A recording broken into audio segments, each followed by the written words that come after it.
Howdy, my YouTube family. Hope you guys are all doing well. I just got a client from outside the country, which was very awesome. I have a couple of you guys, and I wanted to ask you all to comment down below where you're from. If you're from the U.S., what state are you around? What state are you from? And if you're outside the U.S., let me know what country you're from. I've squatted over 750 pounds. I've benched over 500 pounds numerous times. And I've deadlifted over 750 pounds.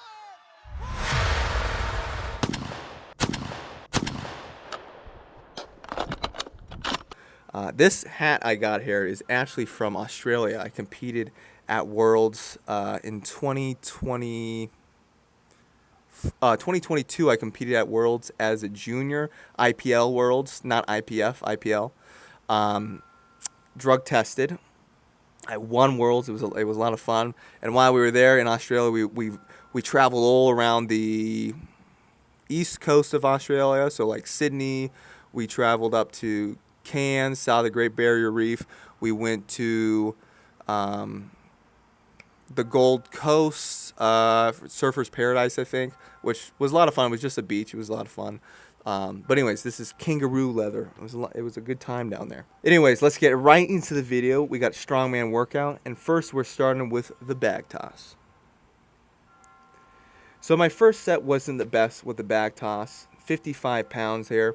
I'm really trying to get the height down. I need to get the bag as high as possible, and is carefully balancing how much height I need to as much like horizontal force I need to put into it to make sure not only does it reach the height, but it goes over the bar.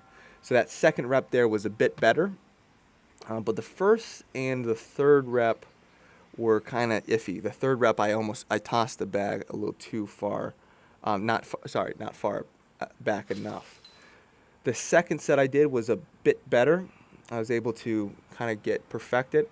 Again, balancing that vertical versus horizontal force there to make sure I'm maximizing my height. That second rep of the second set, I feel like probably was the best one. Let's see here. The third rep, yeah, that third rep was a little too far back. But again, practice makes perfect. Perfect practice makes perfect, so we just got to keep perfecting our skill. After that, I got RP 789 deadlifts, 3 sets of 1. Starting with 644 is for my first set at a 7. Overall, the week prior, I actually went up to 715. I got it for a single out of 10, which was not programmed. But I could tell the fatigue was building, so I just kept it at 694 for my deadlifts today. After that easy 644, go on to 694, explode through, boom. One of the biggest tips I've got for the deadlift is not merely picking up the weight. The purpose of the deadlift, the way you need to think about it, is driving your hips into that bar. You're thrusting your hips forward into that bar. That is going to be how you explode through your lift, okay? If you think about just merely picking up the weight, the bar can drift down in front of you. You're not very aggressive to it. Your goal is to get your hips to that bar as fast and as close as possible. And then we got the second set of 694, or my third set in the workout. Felt very good. Shake the bar. This is a deadlift bar. It bends a little bit more than your standard stiff bar. In competition, I will actually be using a bar that's more bendy than this. Boom. And what the bendiness does is it basically allows you, instead of picking up all the weight at once off the floor, it kind of increases the total amount of weight you can pick up as the bar bends, and then eventually the bar stops bending, all the weights come off the floor, and you're lifting whatever weight is on the bar. All right. After that, we went on to our Conan Zercher carries. Now, I did not have the time or frankly the energy to set up the Conan's wheel. It's a hassle. It takes probably about an hour for me to set up, and it's fatiguing out in the hot summer sun. The sun's just beating down on you.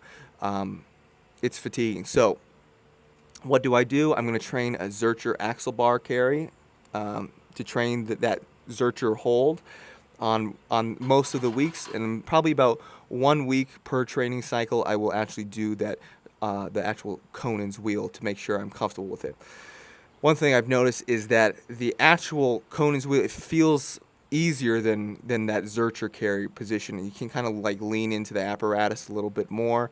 Overall, the whole thing is difficult. It will definitely make your nuts drop if they haven't already.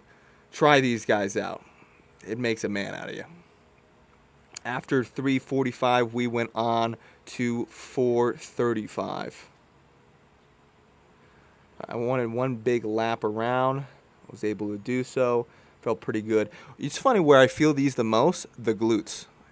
Probably because they're stabilizing your hip on each step, and my glutes are on fire, and my diaphragm from the weight just compressing onto my chest also on fire. And of course my biceps too.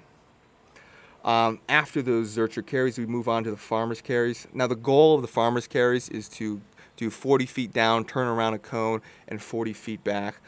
I tried with competition weight today, 325. I went down. I was able to get down 40 feet, but I had to put them down. I was not able to get back 40 feet. Bit frustrating, but I'm going to trust in the training. I'm going to trust in the taper and peak, and by the time I compete, I'll be ready to go. I'm also doing a lot right now as far as arms go. I'm training for a strict curl competition. I'm training for a max chin-up and dip competition, and all training for those hard competitions, we're taking that training seriously. Training for those competitions, along with the primary goal of training for the Strongman Nationals, it's a lot. It causes a lot of fatigue, and that fatigue can kind of carry over. So once I get through the strict curl competition, once I get through the street lifting competition, we'll probably back off those lifts a little bit more, lowering the fatigue, and I will see more rapid progress as far as that strongman competition goes. Frankly, though, I am okay with that. I'm okay training in a more fatigued state than I otherwise would be. I'm okay training a little less specific, closer to the competition than normally would be. And the reason I'm okay with that is because that's my goal. My goal is to try to be the strongest overall all the time. And part of that is you're just going to be training under general fatigue more often. All right. If you have a question about peaking, programming, anything like that, please check out my video from, I believe it's six to 9 months ago. I did how to power build, the programming for power build. It's the video released right after my most popular video. So if you go to my YouTube channel, check that out. It is a lot of good information on how to structure your program, so you can train not only for hypertrophy, but also for strength in a power building sense. After that, we move on to the last event / the last event for the day, which is a steeple sandbag carry and over bar. So I have to pick up a 275-pound sandbag, run, throw it over a 52-inch bar, then go back, pick up a 300-pound sandbag, run, throw it over the 52-inch bar. Then I can go duck under the bar or go around or whatever, pick up either sandbag, and I have to then go 20 feet and throw it over a 56-inch bar, both sandbags. So it's 20 feet, 52-inch bar, 20 feet, 56-inch bar with both sandbags. The fatigue is crazy.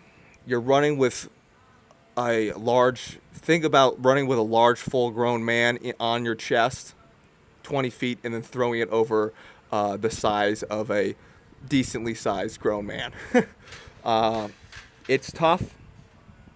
I do not love the way I carried that 300-pound sandbag. Kind of had my arm under it.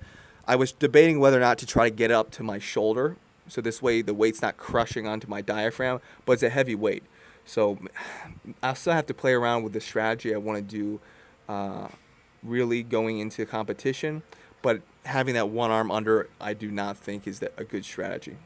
I then try to move on to the 300-pound sandbag right away. I tried carrying it over the 56-inch yoke, but I was fatigued beyond belief. I had to break up this set into 2 sets. So I rested a couple minutes, put the 300-pound sandbag down, rolled it back, picked it up, got it over the yoke, then moved on to the 275-pound sandbag, picked that puppy up, got it 20 feet, and tossed that over the yoke.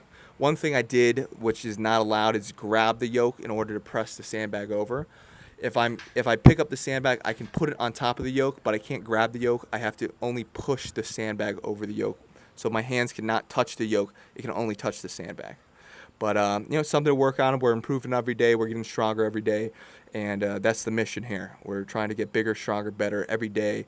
And I'm here to help you guys do the same. So if you're interested in coaching, you're interested in taking your strength performance to the next level, subscribe, like, comment down below. And most importantly, go visit my website, tankstrengthcoaching.com. I also have some pretty dope merch there. So if you guys are interested in cool t-shirts, please check that out. Order one, and thank you. All right, look forward to seeing you guys in the next video, which will be the strict curl competition. All right, let's get it.